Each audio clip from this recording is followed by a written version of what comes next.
Cruising 25,000 feet in the air at a steady 90 miles per hour, loaded with two 114 Hellfire missiles and two AIM-92 Stingers, ready to demolish a target at any moment on command.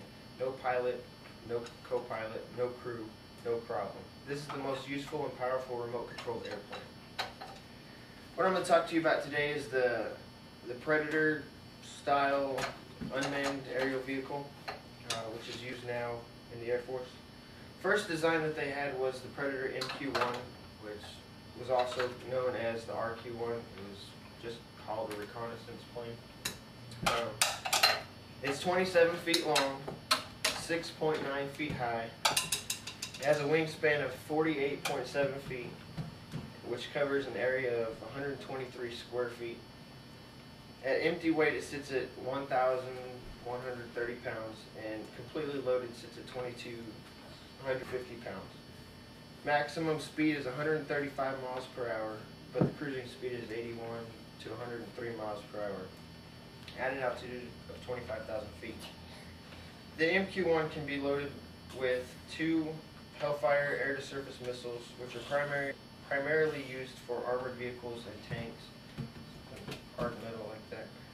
The newest design that they started using is called the MQ-9 Reaper, which is a lot bigger. It's 36 feet tall, no, 36 feet long, my bad, and 12.5 feet tall, with a wingspan of 66 feet. Quite a bit bigger. The MQ-9 is 4,900 pounds completely empty and 10,500 pounds loaded. Has a maximum speed of 250 miles per hour with a cruising speed of 100 miles per hour. The MQ-9 can be loaded with 14 114 Hellfire air-to-ground missiles and two 500-pound GBU-12 Paveway 2 laser-guided bombs. Also, they can switch it out and use the AIM-9X air-to-air missile. The capabilities of the MQ-1 and MQ-9 were adopted by the United States originally to a war. We're actually going to use it for Hurricane, but we said no, we're not going to do that. I don't know, it would have been nice for search and rescue.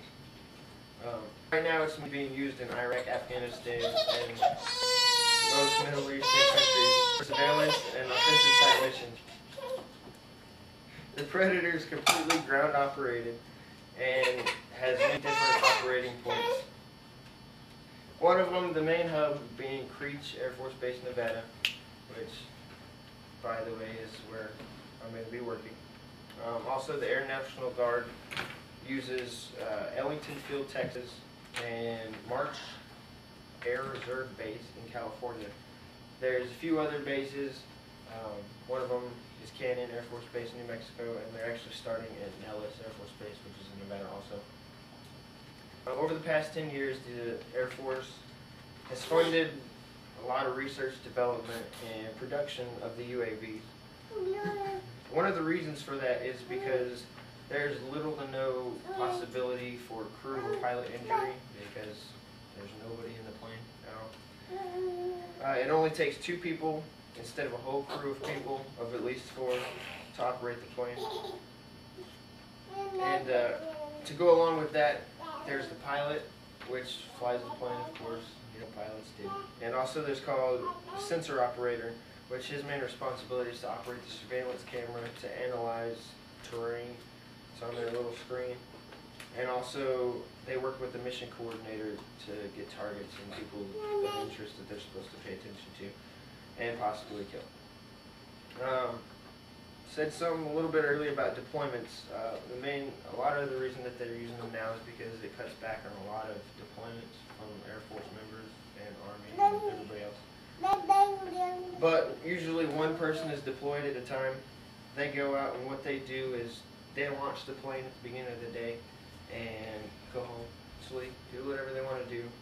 From then, the pilot and the co-pilot, who are located stateside, take over, fly the plane for 12, 13, 18 hours during the day. And when it's time for it to land, the person deployed will go back and land the plane and do all their maintenance on it that they need to do. There's a lot of important missions that they've done but two of them that I wanted to touch on a little bit were in 2006, the 500-pound bombs that were dropped on al-Zarqawi, yeah, that guy, which was the main Al-Qaeda leader, was done by a UAV, and also the surveillance, discovery, and capture of Saddam Hussein, also in 2006. In conclusion, each day, new and better things are being built, and new capabilities are being sought out. For now, the use and effectiveness of the Predator UAV is highly affecting the success of our military operations overseas in the United States, day in and day out. The Predator MC-1 and the MC-9 are just two of our